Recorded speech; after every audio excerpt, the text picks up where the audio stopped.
Trigger warning, part of this episode discusses self-harm and suicidal ideation.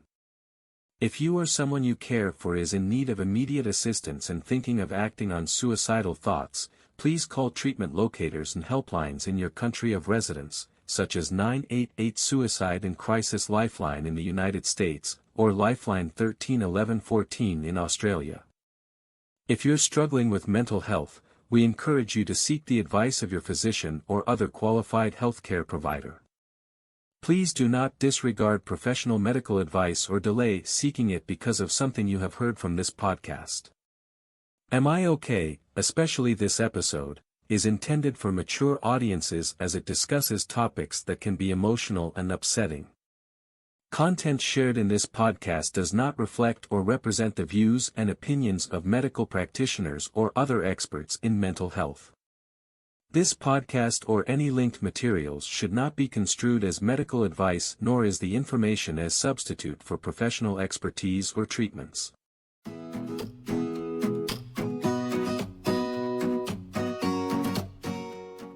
Hi, Karen. Hi, Chris. Nice to see you again.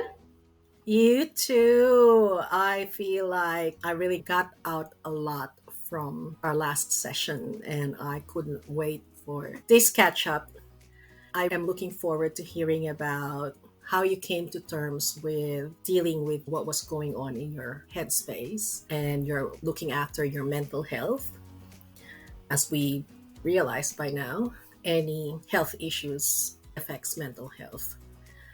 So I've been looking forward to hearing about the next layer of this journey of yours. Yes. Where were we the last time we spoke? You were talking about how you were feeling numb and how you've heard about the difference between sadness and depression. Yes. I want to start with that again. Yeah. That is really important. Depression and sadness. Yeah. Many people think that when you are depressed, it's just a matter of being sad. That's right. But there is a difference. It's okay to be sad. We feel sadness. It's just the same as we feel happy. It's an emotion. Sadness is an emotion. I think depression, in my opinion, I'm not a medical professional. It's more of a mental state. Mm-hmm. Being depressed is a mental state. I knew I was depressed when I wasn't feeling joy. I wasn't feeling happy. I wasn't feeling sadness. I wasn't feeling anything. Yeah. No matter what I did, especially running or exercising, we all feel better afterwards. And even that was not giving me that burst of energy that I usually get after an exercise. Yeah. That's when I knew I needed help. I started to look for a therapist. I thought that was a good start. Go to a therapist. Unfortunately, these days, I guess therapists are overwhelmed with patients as well. And when I called about 30 therapists on the list covered by my insurance, Yeah. all of them had a waiting list. Wow. I knew I needed help. I can hold on for 3 months. Yeah. So I went to my primary care doctor, or as you call it there, your GP. Correct. I figure, okay, I can't go to a therapist. I'll go to her. She could point me to go to the right direction. I go there. They're very accommodating and very understanding of the issue. They know the urgency of the situation. Yeah. When I was there, they had me answer questions. There was a questionnaire that I had to answer. Then from there, I guess they would be able to see the level of depression that I'm going through, or if I'm going through depression. Yeah. That's what I assume it was. First question. I can't even remember the first question. It's about my mental state at that moment. Let's just say, I'm just making this up. Are you feeling sad today? And my inclination was to say, no, I'm okay. Wow. I actually had to stop. I had to pause and think about what she was asking me. I had to think about what I was going to answer. Finally, when I answered, because I realized this is it, I'm asking for help. I need to be honest. Yeah. Even then, I didn't want to admit it. Yeah. I don't know if I'm still not accepting it. I don't know. That my inclination was to say, oh no, I'm good. But obviously I'm there. So I finally said, I'm not okay. So right after I said that, right after I answered the first question honestly, it was easier to answer the other question honestly. I felt vulnerable. Every question was opening myself up to someone else besides myself. I thought that was pretty intense. Yeah. One of the questions there was, do you ever think, or have you considered, or do you ever consider harming yourself? And I said, no, no. That was the only question. You just needed to answer yes or no. But I had to add, let me tell you why it's a no, because even that takes too much energy to think about, and I don't even have the energy to plan that. That's how badly I felt. Was the underlying answer to that then was yes? You had the desire, but just not the energy? No, no.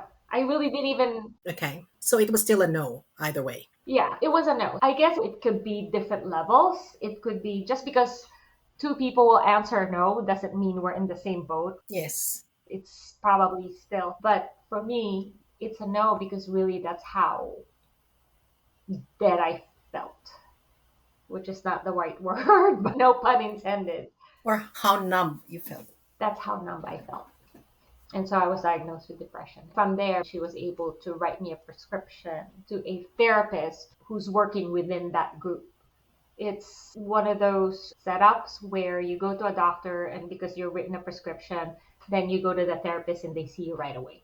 Got me in the appointment the same day. Is that what you call it over there, or is it a referral? It's a referral. Yeah. So she had to write me a prescription, and I was able to see the therapist immediately. Yeah. They were able to make an appointment. So that doesn't mean a prescription for a medication, but a referral to a therapist. Correct. Correct. It's a referral. That's the right word, actually. Yeah. Okay. Just wanted to clarify that that's a therapist and not medication. Yeah. And then, before I even got to see the therapist, she asked me, are you open to taking medication? Oh, wow. Okay. As you know, I'm not into taking medication. Yeah. I feel like I'm already taking too much medication. From not taking anything, Yeah. from not taking anything in the past, all of a sudden being diagnosed with all these conditions, Yeah. I started taking a lot. Yeah. I don't know why. I mentally I wasn't okay with it for some reason. Taking medication for this for depression. Mm-hmm. It was so taboo for me. I don't know why. And that was before that point. You're talking about historically. Yeah, for some reason I thought it's not a good thing because it would have side effects. That's what I hear. Oh, it has side effects when you take it. But think about it. Any medication we take have side effects. Yeah. And I also realized that if I had that medical condition, the autoimmune disease, I need medication for that. It's okay because I needed to treat that. Mm-hmm. It's for this purpose. And then for the cancer, the treatment that I got for the cancer, and after I took care of the cancer, then I have to take certain medications after that. And I'm going to be taking this forever. Mm-hmm. That's okay too because it's for that purpose. Yeah. And that's when I was able to reconcile it in my head that my brain is also an organ and I needed to take care of that. Yeah. If you have an allergy, you have to take care of that and you have to take medication for the allergy. You have a headache, you take medication for a headache. Yeah. People with high blood pressure or high cholesterol or gout or diabetes, they take medication to take care of it. Yeah. I figured I was already there and I was asking for help. Any help would do, and it's worth trying. The medication was worth trying. And so I did. I said yes. Mm-hmm. And actually, I started feeling good immediately after a week of taking it. Yeah. Now, my medication, the purpose of this is not to be on this permanently. Mm. For now, the goal is to see where I am with the therapy as well. Yeah. But I have to be on this for a year, and then after we'll reassess and then perhaps taper off the medicine until when I'm totally off it. We don't know. Yeah. It might even be at the point where we think I need it forever or I need it for a longer period. But I'm okay with that. I wouldn't have been if this was 3 years ago. 5 years ago. Yeah. And just like with any ailment, they need to monitor your condition and your mental health to be able to say, yep, you're ready to be weaned off the medication, or we need to keep you at it, or whatever that might look like, depending on how you progress in the future. Correct. Now that I'm on it and I'm thinking about it, it's the same thing. The brain is also an organ that we need to take care of. Yeah, And if you need to take medication for that to get better, then take it by all means. that's right. I felt better. I felt better. I'm still going through therapy. So I had my therapy in conjunction with the medication. The last therapy I have recently, I told the therapist that I don't need to make the next appointment Mm, and I will just call her as needed because I feel like I'm in a better place. yeah, which means that the medication also works. Yes.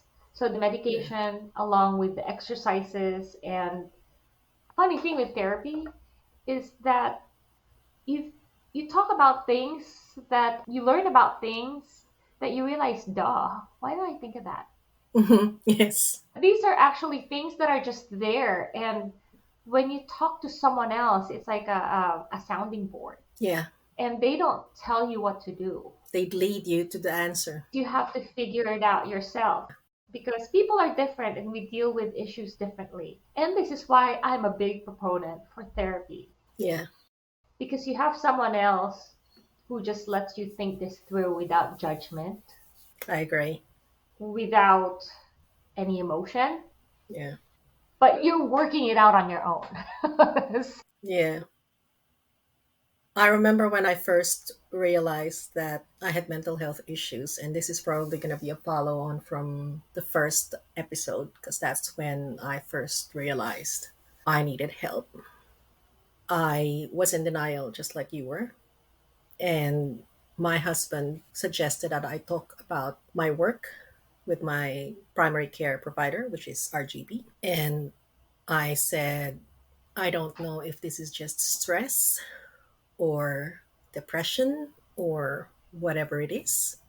My GP immediately knew I needed help and has been recommending that I go on stress leave. But I felt like going on stress leave is like quitting or giving up or admitting that I'm a failure.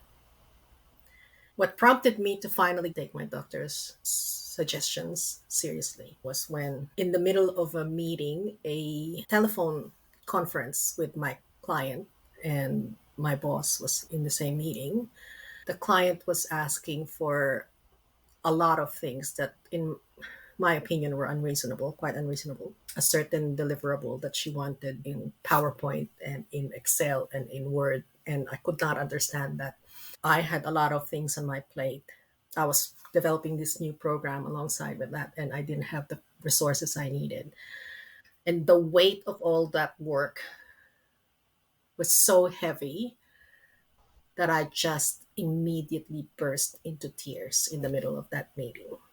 And that's when I knew this is too much stress and this is really affecting my mental health. This is burnout. After I broke down in that meeting, that was when I knew I needed to take my doctor's recommendations seriously. He then came out with a mental health care plan. And that's one thing good in Australia because we have universal health care. Sorry, just had to brag about that. I'm jealous. And I remember he also asked me to fill up questionnaires. And I didn't realize until years later that those questionnaires are widely available on the internet.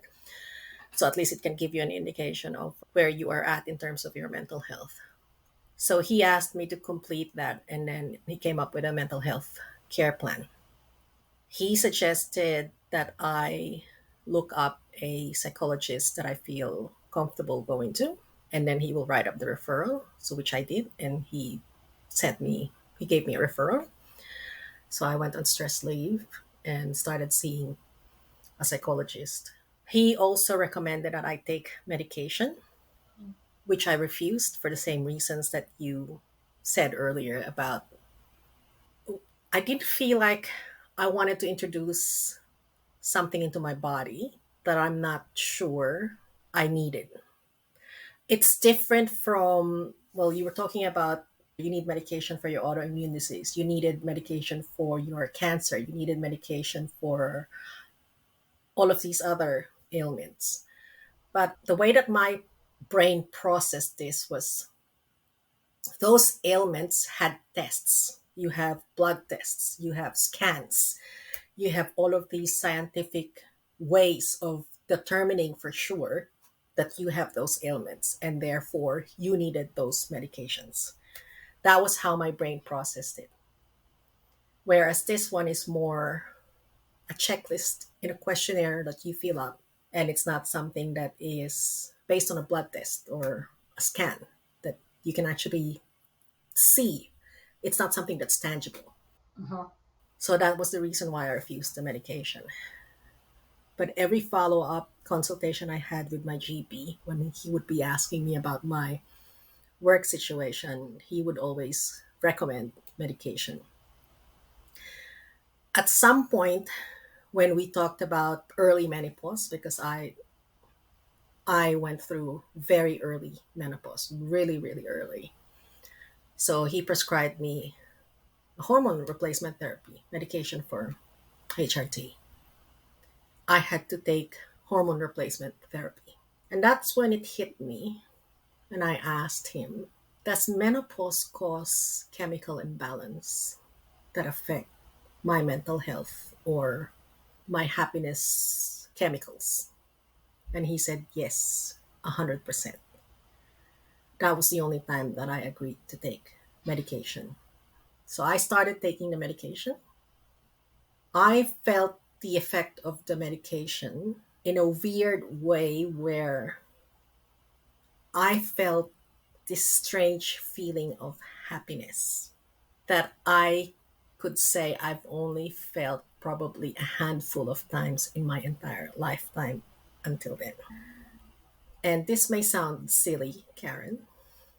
In the past, whenever I feel that surge of happiness, which, like I said, was only a handful of times, I thought it was my psychic ability telling me that something good was about to happen. That was how rarely I felt happy in my entire lifetime until then. And that's when I realized I could have been depressed my entire life and just didn't know it. Yeah. And looking back, even while I was still living back home, I remember there were days when I could sleep for more than 24 hours because I just couldn't drag myself out of bed. So I've had this chemical imbalance for as long as I can remember without even realizing it. Did you feel that when we were in high school? Yes, I did, having had a glimpse of what my family background was like growing up with a very strict father. Yeah, I didn't feel like I never felt happy. I've always felt like I needed to worry about what's going to happen next. So when you say happy, is it in terms of you look at the future on the bright side, or you just feel like, Yes, and physically, I felt light in my chest and also felt like there was no cloud over my head. mm, I don't know if that even makes sense. yes, It was like for the first time I could see everything around me clearly. uh-huh. It was easier to be mindful about my surroundings. It was easier to be attentive to what people are saying or what's happening. I felt like a weight was lifted off my chest. Yeah, you weren't numb. So you felt numb if you felt that cloud over your head. I think for different people, it will be described differently, but I know exactly what you mean just because I was there. Yeah. And I'm glad you can relate to that because I didn't. You know how sometimes when you're feeling certain things, you think it's not normal and you think you're the only one experiencing that and you're probably making it up in your head. Yes, that's why when you asked me in the previous episode if I was already aware of what I was going through, I said no, because I was just going through the motion. Yeah. Because you just think, oh, I'm just having a bad day, or this is just an off day. Yeah. You know, it's just circumstances that's causing you to feel a certain way, and you don't realize that you are actually going through something. Yeah. Do you still feel the same way now, being on medication, as you did when you first started it?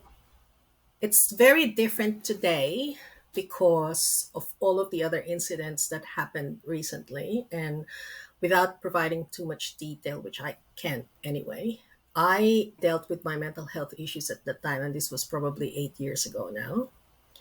And before COVID happened, my doctor was already talking about weaning me off my medication. And like I said, because there is a mental health care plan and they assess you as you go, whether or not you still need to continue on medication and your therapy sessions. And at that point, I said, I think I'm okay and I don't need therapy sessions anymore. So I stopped going to my psychologist. And then my doctor was talking about weaning me off my medication. But then COVID hit. And he said he was worried because, of course, as we now realize, one of the consequences of COVID is plunging into depression. Yeah, one of the effects of it. Yeah, a lot of people have gone into depression as a result of the pandemic, the isolation. It became a catalyst for many people to become depressed. Correct. So I didn't go off the medication, and coincidentally, around the same time, I started encountering problems with my work at that time. So this was in another company. And my mental health was severely affected by incidents at work that caused me to go into panic attacks and anxiety attacks so much that I could not stop shaking. I couldn't sleep for days, and my GP had to send me to hospital. Since then, the symptoms of my depression and my anxiety skyrocketed, and I needed my medication changed. This time, the heaviness in my shoulders and my chest would not go away. One of the big manifestations of the incidents that happened at work was this feeling of being deprived of your humanity. It was like my humanity was completely disregarded, and it made me feel like I was worthless. I kept going through things over and over in my head to the point that I was having headaches that were unbearable and would not go away. And the only relief, brief relief, I could get from those headaches were if I bang my head against the wall. It came to a point when I thought the only way I can stop my head from aching and from these thoughts flooding my brain is to shoot myself in the head. I felt this need to stop the pain, this intense need to stop the pain. The pain of the headache and not the pain of the inhumane treatment that you felt at work. It was the pain of the headache Mm-hmm. and all of the physical manifestations where I can't sleep because of the headaches and because of the activity in my brain. I couldn't stop thinking about all of the incidents and all of the things that were happening at work. Once I was in hospital, that was the first thing that they treated my sleeping problems, my anxiety attacks, my severe anxiety. I had anxiety medication on top of my medication, and they had to change my medication. In answer to your question about how I feel about my medication today compared to the first time, I was put on the same medication but at a higher dose. That improved my mood a little bit, Mm-hmm. but it wasn't enough. So after a period of time, my GP had to send me back to my psychiatrist to assess my medication. And I was admitted again in hospital for 2 weeks so that they can monitor my adjustment to the new medication. So they had to give me a medication that will improve not just my mood, but also my drive and motivation. Yes. And did it? Yes, it did. It improved my drive and motivation.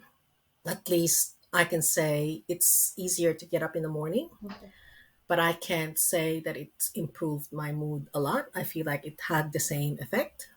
But on top of the therapy sessions that I have gone through, and I've gone through a lot, as you know, having been in hospital for 4 weeks and then another 2 weeks, at least the therapy sessions I've gone through has helped me assess my situation and what I have gone through to know that this is situational.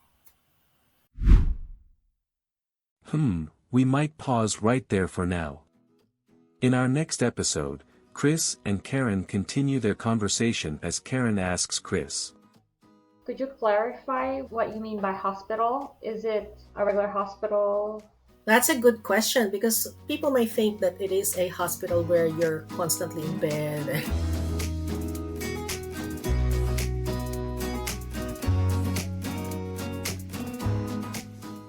Am I Okay is intended for mature audiences as it discusses topics that can be emotional and upsetting.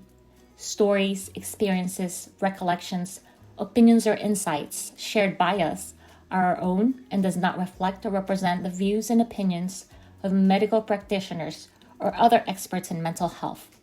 The podcast or any linked materials should not be construed as medical advice, nor is the information a substitute for professional expertise or treatments. If you're struggling with mental health, we encourage you to seek the advice of your physician or other qualified healthcare provider. Please do not disregard professional medical advice or delay seeking it because of something you have heard from this podcast. If you or someone you care for is in need of immediate assistance, please find treatment locators and helplines in your country of residence, such as 988 Suicide and Crisis Lifeline in the United States, and Lifeline or Beyond Blue in Australia. Thank you so much for listening. If you would like to get in touch with us, you can reach us through our socials and follow us. You'll find our handle in the episode description. Or, if there's anything you'd like us to talk more about, you can email us through amiok@gmail.com. If you have friends or family who you think would be interested in what we share, please tell them about us. They can find our podcast in any directory they get their podcast from. And please go on and rate us. It will let people know about us and find us. Once again, thanks for listening. Cheers.